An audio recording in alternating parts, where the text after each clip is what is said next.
మహిళలపై హుజురాబాద్ ఎమ్మెల్యే చేసిన అనుచిత వ్యాఖ్యలకి నిరసనగా హుజురాబాద్ మహిళా కాంగ్రెస్ నాయకురాలు నిరసనకు దిగారు. హుజురాబాద్ ఆడబిడ్డల తరపున కౌశిక్ రెడ్డికి వాయినం ఇచ్చారు. ఆడబిడ్డలిని అడ్డు పెట్టుకుని గెలిచిన వ్యక్తి కౌశిక్ రెడ్డి అన్నారు. ఆడబిడ్డలంటే అంత చులకన ఎందుకని ప్రశ్నించారు. హుజురాబాద్ ఆడబిడ్డలంతా నియోజకవర్గంలో కౌశిక్ రెడ్డిని తిరగనివ్వబోమని వార్నింగ్ ఇచ్చారు. ఆడబిడ్డలను అడ్డం పెట్టుకునే గెలిచినావు కదా.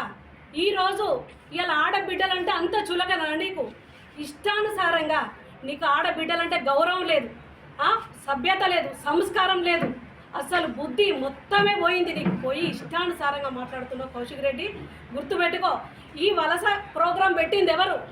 ఈరోజు కాంగ్రెస్ పార్టీ కండువను జెండాను మోయకుండా నువ్వు భయపడి ఇవాళ నువ్వు టీఆర్ఎస్ పార్టీకి కుక్క బిస్కెట్ల కోసం, పదవుల కోసం పోయిన చరిత్ర నీది.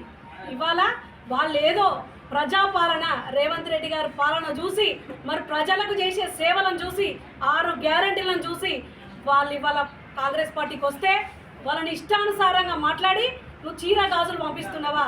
నీకు అదే రోజు కాంగ్రెస్ పార్టీ నుండి నువ్వు టీఆర్ఎస్ పోయిన రోజే ఈ వాయినం నీకు ఇస్తే చాలా బాగుండేది. పోయిన వాళ్ళని ఎందుకు మేము తీసుకురావాలని మేము భయపడలే, సహించినాం, భరించినాం.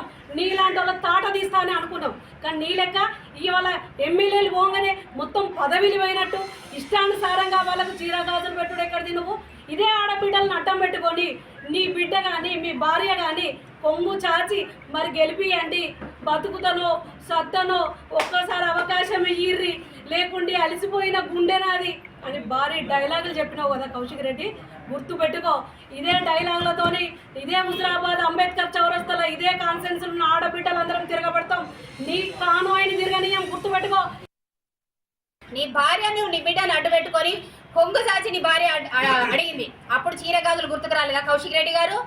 మేము అదే ప్రశ్నిస్తున్నాం, సవాలు విసురుతున్నాం. నువ్వు ఎప్పుడొస్తావర్రా? మేమందరం మహిళలందరము, మీ ఆడబిడ్డలందరము ఉన్నాము, మేము రెడీగా చీర గాజులు తయారు చేసి పెట్టినాము. మహిళలకు కొంగు చాపి అడిగినప్పుడు, ఓట్ల కోసం తిరిగినప్పుడు నీ బుద్ధి ఎడిపోయింది. అప్పుడు గుర్తుకు రాలేదు నీకు. ఈ చీర గాజులు మేము కూడా పెడతాం. మరి మేము రెడీగా చేస్తున్నాం. ఒక మంచి రోజు చూస్తున్నాం మేము.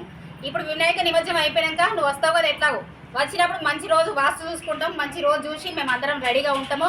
మీకు అవసరమైతే ఒక ఫంక్షన్ కూడా అరేంజ్ చేస్తాం. మేము చేసి నీకు కావాల్సినటువంటి ఎలాంటి కలర్ చీర కావాలి, ఎలాంటి గాజులు కావాలి, మేమైతే తీసుకొచ్చినాం. వాయినంగా ఆడబిడ్డలంగా మేము వాయినం తీసుకొచ్చినాము.